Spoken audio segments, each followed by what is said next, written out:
What is up, guys, and welcome back to a brand new video. Today we're doing some online. I'm making a video which I filmed quite a while ago because I'm waiting on a new wheel to come from Fanatec. So until that comes, I am in a weird position where I can't make any new videos because I literally can't drive the wheel anymore. It's got that bad. Anyway, no more talk of that bloody thing. We're going to do a bit of a throwback to an open lobby that I did with Tiametmarduk about 2 weeks ago. And he hosted said lobby with F2 cars, I think simulation damage, and the races that we did were in the rain. So as you can imagine, there's quite a bit of carnage that ensues in these races. And when you make the combination of F2 plus rain, it really widens the skill gap to probably the widest you can possibly get on the F1 game. So the likes of a Tiametmarduk, F1 Esports champion, is going to be seconds faster than me. Oh well, than the majority of the lobby, I would say. So let's see how this goes. Last place on the grid, 5 red lights, and we are underway for Survive Singapore with sim damage in F2 cars. It is pretty ridiculous. I am jinking left and right, trying to avoid everybody crashing. Thankfully, people do have their assists, but as you can tell, it doesn't really help in these conditions. You can barely see where you're going, what you're doing. People are spinning off left, right. Oh my god, that Dabs car is getting crowd surfed through the first sector. I've had an illegal overtake on someone, apparently. Don't know where that's come from. People are just dying left, right, and center. It's mad. Jake? Oh, it wasn't Jake. People are so fucking blind. It's actually... Video the Nordschlag. Alright, that guy must be just like a clown, right? Probably. Anyway, I've noticed on Yano's streams that the water drops on his screen are nowhere near as prevalent as what they are on mine. So, maybe he's running low graphics settings or something. And maybe that's why we are all blind and Yano can see perfectly. He's got low graphics hacks, it seems. Anyway, we run through the middle sector. Hard to tell who has damage and who doesn't. Let alone hard to tell where the bloody corners are because of all the spray and the mist. Heading down into the old Singapore sling. Bit of a lock up there. Big lock up. Oh. Are you okay? That was a big one. Confirm you're okay, We're please. out. Tiametmarduk is out. Oh, rip.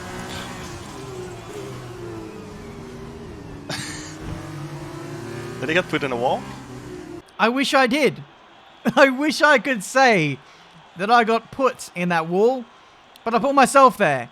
Literally jumped on the brakes about where you probably would in an F1 car, locked up, and then as soon as I fell off of the track, I was gone. I had no grip. I just kept locking and locking. It just went straight on.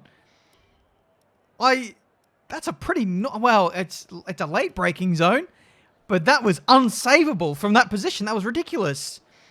Yeah, we move on to the next race in Spa, where, again, we've got the same conditions. I'm just going to have to be ultra careful with the brakes.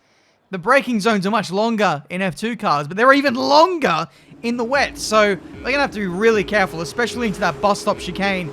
5 red lights, and we are underway for another F2 extravaganza with sim damage. So let's see if we can survive this one. People on the right-hand side, not so lucky. But down in a turn, well, this would be crazy if we turned everybody's assists off. There would be no finishes in this race. Hello, illegal overtake. This wouldn't be an F1 2020 online video without an illegal overtake warning. We run through Rouge and Radion for the first time. People running out wide, as you'd expect. We're going to cut back in nicely and gain a couple of positions there. Thank you very much. That's us up in a P15. So, decent start. We did get a big boy penalty for that. 3 seconds for apparently illegally overtaking someone. I broke so early there that I gave up nearly 2 spots. yeah, I just want to make sure that I don't have a repeat of Singapore. That would be the last thing that I want. Heading down into this understeery right-hander. Again, we get out-braked into the corner. But I just want to make sure I survive. I want to actually get some running in so I know what this car is like. I joined this lobby a little bit late, so everybody has the advantage on me as we go underneath. Jake F1, we go overneath Jake and Gabri. That definitely didn't make sense, but you got the point. Someone has ran all the way wide at Puon. Didn't even make the corner. Didn't even look like they were attempting to make the corner. Yet they are out of the Grand Prix. Anyway, nice little tasty train of cars just up ahead. Probably about 10 cars here. Such as this massive train. We've been outbroken again. This is a joke now at this point. Massive pile up through the third sector. Someone's reversing as they're just stuck to someone else. People are spinning left, right, and center. When someone's spinning like that, you got to go for where the rear end is. And you will avoid contact. But somehow, me keeping it clean as a result... I kept it clean. I kept out of trouble, yet I still got overtaken by another 5 cars. After all that, people running wide at Blanchimont. This is a mad race. This is actually one of the weirdest races I've had at Spa. Someone again spinning. Again, you've got to aim for the rear end because that is where the space is going to emerge if they're going to gyrate, as Mark Scaife would say, side by side through the start-finish straight now. Let's see who's got the ballsiest balls down into turn 1. That Dam's car on the inside certainly does, as they locked up all of their tyres into that corner, gyrated the car, and now they're out of the race, out of the running. I think gyrate is going to be the word of the video today. What do you reckon, guys? Through... not quite flat out just yet. I reckon if I get the line perfect, you could probably go flat out through there, but it is a phenomenal piece of racetrack right there when you're in F2 cars. It's an actual corner in the wet. So I very much enjoy the challenge. So too, running through Blanchimont. That's the very fast left-hander leading into the bus stop chicane. It certainly makes it tricky. Speaking of tricky, not really getting that right into that little chicane. And we find ourselves under pressure from MRT Flavio. That is not Flavio Briatore. I'd be very impressed if someone of his age is that good at sim racing, but I guess we'll never know. Up the inside he goes into Puon. Have to leave the space there. We're going to have the better run until I touch the ripple strip on the outside, but somehow we actually managed to hold on to the position. So I reckon Flavio had a bit of a wobble on his own. So we fast forward a little bit later on in the race. Someone is out of the Grand Prix. Yellow flags behind us. We're down to 19 runners. Somehow people are doing really well under the current circumstances. To still have this many people in the Grand Prix is rather respectable. But here you can see we're under pressure again from Fernando Alonso's ex-manager. He can't take Blanchimont as good as us. And we hold on to the position, that being P10. I reckon Blanchimont is flat out. We just need to get the turn in right next time by. Yellow flag through this bus stop chicane as someone gyrated just a few seconds earlier. Flavio nearly gyrated himself. Anyway, we hold on to P10, and this is not a race. This really isn't. This is just a test of car control. Is F2 cars in the wet. Just how long can you stay in a straight line before you bin it, basically. The traction is ridiculous. Nearly had a moment of my own there, but the understeer as well is pretty shocking. Everything with this car it feels so cumbersome. The downforce, the braking, but then when you get back on the power, it is a bit of a joke. You can lose the car maybe 3 or 4 times in a traction zone. Down into the bus stop chicane, going nowhere near the 100-meter board, but still, we pretty much pushed the limits of braking there into that chicane, which is pretty mental, but we're catching up to the next train of cars. That guy's gone! That just alludes to exactly what I'm saying, and these people are probably running assists as well. You can lose the car in 3rd or 4th gear. The power just comes on really late in the rev range in these cars. It's pretty mental. Look, I lost the back end there in 4th gear, running into Flavio Briatore. somehow we're still able to keep racing through this legendary bit of racetrack. It was just safety lift I had there. Still not quite flat out. I reckon with high downforce, you could probably do it. But I want to make sure I keep the downforce on my car. That's why we're taking the safety lift. Side by side into the Laycom chicane. And Flavio has to take to the AstroTurf to get through.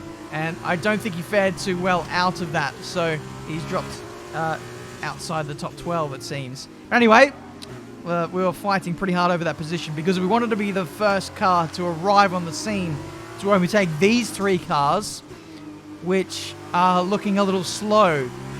Either they got off to a good start, kept it clean, and are just really slow people, or they've got damage. Either way, we should be able to have the measure on them. As we can see, this is our Campos teammate. Is that the Campos car? I don't bloody know. I don't know the F2 cars that well. Either way, we dive bomb them up the inside. He tries to fight back around the outside. Here comes Franklin. Don't squeeze me out. I've definitely squeezed him on the inside.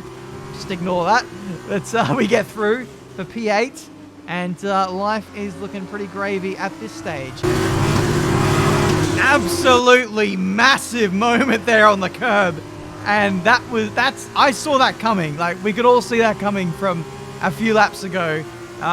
We were pushing limits through there, and that was just one step over the edge for us, somehow managing to hold on through Blanchimont, and we just about ran into the back of Fallon there, and that is absolutely horrific, that line. He must have substantial damage to go that slow into that corner. That's pretty much flat out. It is flat out, is that corner.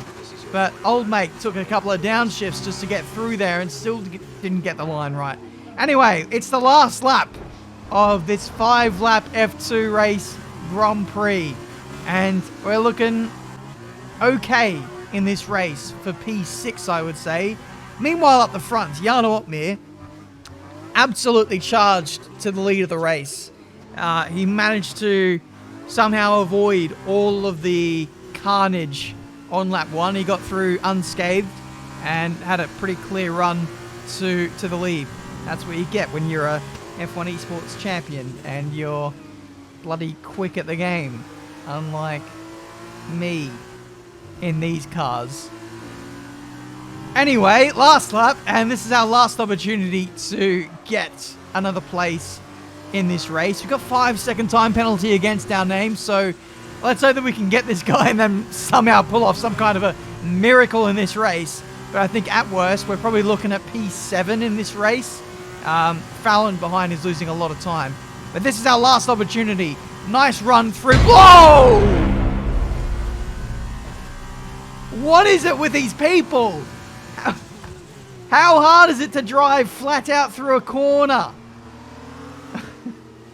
I've realized I've blown that guy up completely, but I've got 5 seconds against my name. He's going to get the position back. It's P6 on track, but by the countback of BS penalties, it is going to be P7. I think, Karma has probably taken care of that position, to be honest. I don't think I'd probably deserve to keep that position after... I don't know. What do you guys make of that? Do I deserve to lose that spot after just rear-ending that guy? I had no idea he was going to go that slow into the corner. But regardless, that was a pretty crazy set of F2 wet races. The skill gap is huge. I mean, look at Jarno's fastest lap. 2 minute 10.9. My best was a 2 minute 12.8. And I think I got a semi-clear lap in. Like 2 seconds difference between me and Jarno. Normally it's a lot closer than that in F1 cars. But his feel, his understanding of what the car can do in these kind of scenarios that's where the natural skill of these F1 esports drivers really comes to the fore, which is really cool to see. And hopefully you guys enjoyed this video. Leave a like if you did. Subscribe to the channel if you're new to see plenty more racing game content. And until my wheel comes, it's going to have to be non-gameplay related videos. So we'll see how that goes. Wheel arrives on Friday. and I'll probably do an unboxing of it because I'm quite excited for what's to come. Anyway, until then, I'll see you next time.